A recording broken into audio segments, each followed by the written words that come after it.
3, c'est bon. Voilà, on fait une petite vidéo, donc on est dans le site d'Hierapolis, et donc il y a un monument qui est juste derrière nous, donc on a pris une vidéo devant, parce que c'est le tombeau de l'apôtre Philippe, donc vous pouvez filmer et voir. Alors Philippe, qui était-il? À ne pas confondre avec Philippe l'évangéliste, parce que Philippe l'évangéliste, c'était celui qui avait été sélectionné comme diacre, et qui plus tard est venu habiter à Césarée-Maritime et qui avait 4 filles qui étaient des filles qui prophétisaient. C'est pas lui dont il est question, mais c'est bien Philippe l'apôtre, celui qui a été choisi par le Seigneur Jésus dans l'évangile de Matthieu, dans le chapitre 10. Il est écrit que le Seigneur a passé toute la nuit sur une montagne en train de prier, et parmi les disciples, il a choisi 12 apôtres, et notamment l'apôtre Philippe. Philippe, il est celui qui avait reçu le ministère d'apôtre. On se rend compte qu'il avait reçu de la part du Seigneur le pouvoir de chasser les démons, de guérir les malades et même de ressusciter les morts. Il est celui qui est mentionné aussi pour l'une des multiplications des pains. Il est celui aussi à qui des Grecs vont s'adresser à lui parce qu'ils voulaient voir Jésus. Et puis Philippe, il est celui aussi où on retrouve les dernières traces de cet apôtre.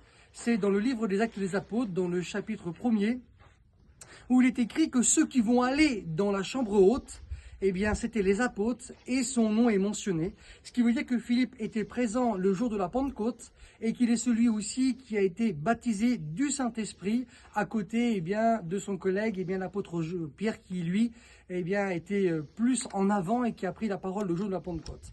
Après la Pentecôte, on n'entendra plus parler de Philippe. Et donc, on ne sait pas trop ce qu'il est devenu par rapport à ce qui est écrit dans l'Écriture. Mais la tradition est celle qui rapporte, et notamment dans un livre apocryphe qu'on appelle les Actes de Philippe.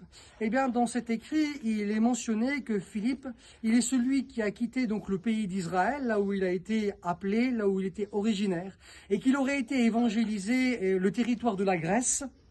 Et puis, dans son évangélisation, il est venu jusqu'en Turquie, et notamment, il est venu évangéliser dans la ville d'Hierapolis, là où on se trouve actuellement. Selon ce qui est écrit, il aurait fait des guérisons, des miracles, des gens se seraient convertis et serait devenu l'un des pasteurs de cette église qui a été fondée à Hierapolis. Et là, on est devant la tombe de Philippe, parce que l'histoire rapporte que Philippe, à cause de sa foi, a été persécuté dans cet endroit et il a été mis à mort sous l'empereur Domitien.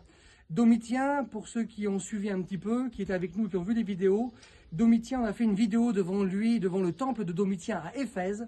Et Domitien a joué un rôle particulier parce que ça a été l'un des empereurs romains qui a le plus persécuté le christianisme.